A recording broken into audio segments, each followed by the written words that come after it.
Thank you, Tracy. Commissioner Vincent, Hall of Famers, friends of baseball. Ever since my wife Jean and I discovered the charms of Cooperstown, we have made an effort to attend as many of these inductions as we could and have found them all to be a delightful and nostalgic experience.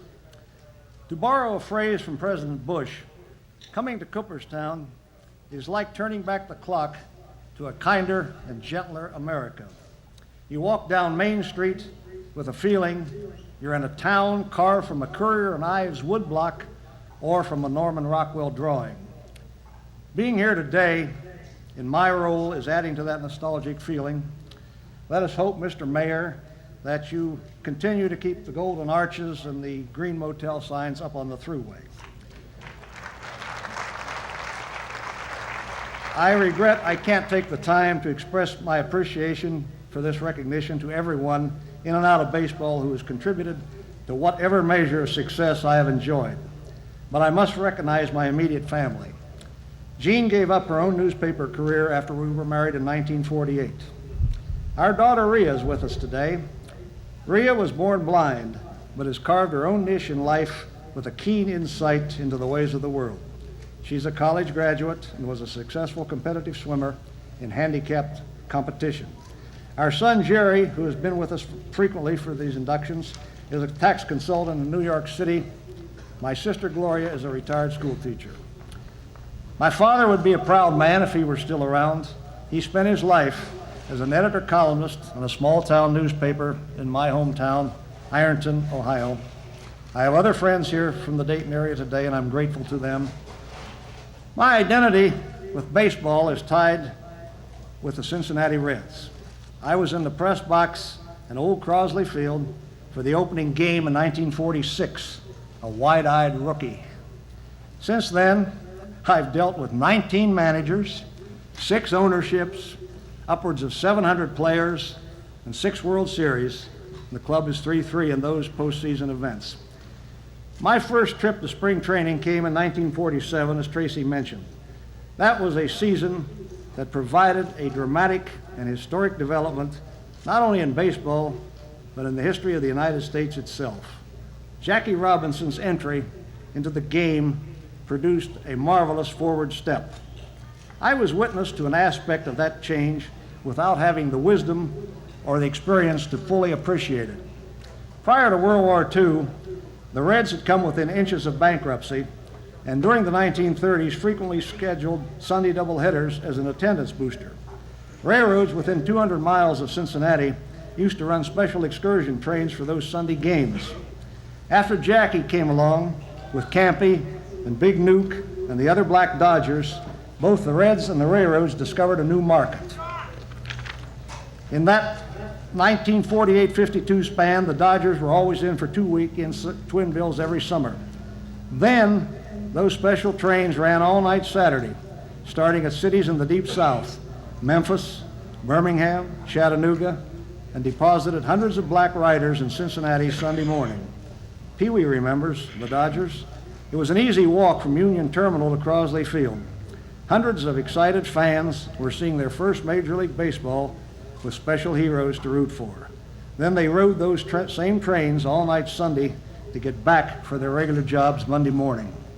It wasn't until 1954, by which time the trains had stopped running, that the Reds welcomed their first black players, Nino Escalera and Charlie Harmon.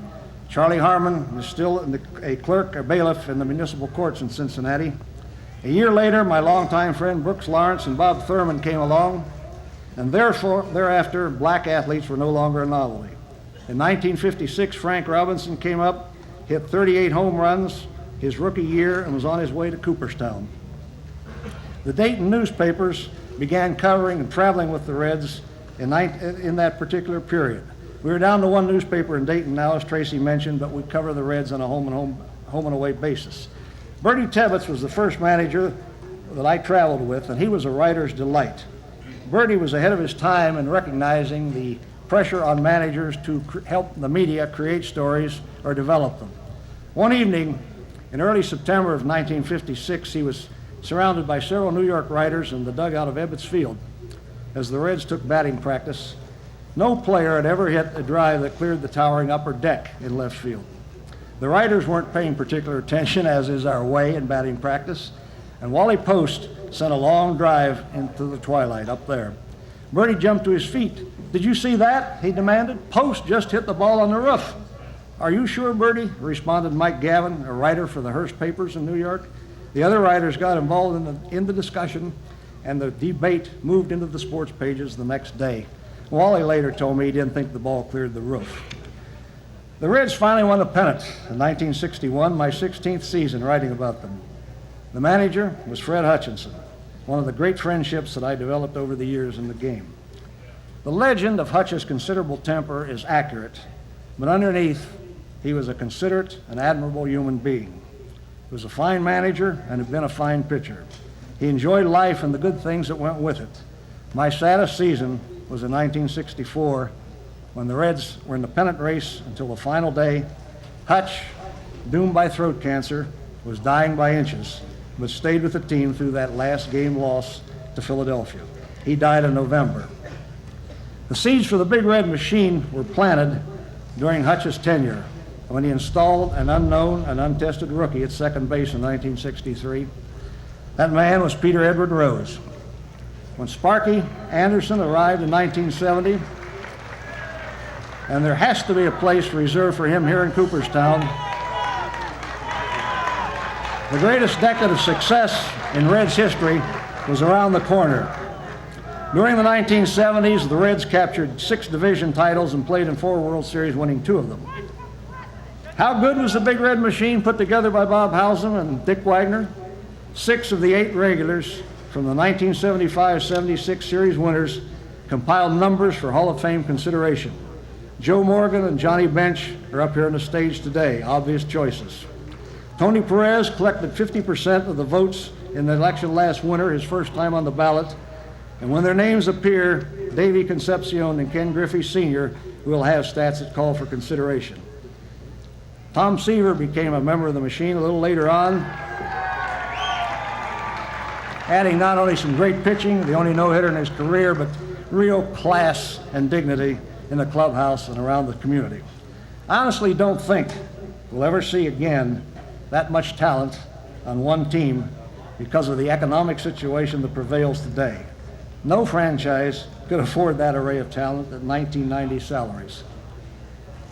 The first Hall of Fame induction that I covered from my newspaper offered one of the great emotional groups ever inducted here, the memorable class of 1969. A close friend, Wade Hoyt, was among the 4 inductees. A one-time great pitcher with the Yankees, Hoyt became a broadcasting legend in Cincinnati later in life. He became one of the most inspirational speakers who ever played the game. Anyone who heard his acceptance speech here will never forget it. Stan Kovaleski was also in that class and talked about going to work in the Pennsylvania coal mines when he was 12 years old, escaping because of his ability to fire a fastball. Then there was also Stan the Man. He escaped the steel mills with his magic swing. I could talk about Stan's feats in baseball forever, but Stosh, my favorite memories of you will always be the first time I heard your rendition of the Wabash Cannonball. And there was Roy Campanella.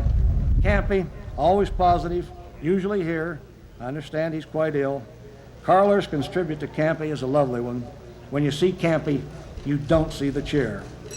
A year later, I had the privilege of covering the induction of a native son, Jesse Haynes, who pitched 18 seasons for the Cardinals. He came back to Phillipsburg, just north of Dayton, after his playing days, was elected Montgomery County Auditor. He spent the rest of his life in the big White House he built with his 1926 World Series share. Another native son's on the way, Michael Jack Schmidt. Grew up in the same block of Pinecrest Drive where we live. I must confess that I didn't foresee him hitting 548 home runs when he was 12 years old. But he did, and 2 years, I guess, will definitely be here. Gene and I were here when Warren Giles, Frank Robinson, Ernie Lombardi, and more recently Morgan and Bench went in.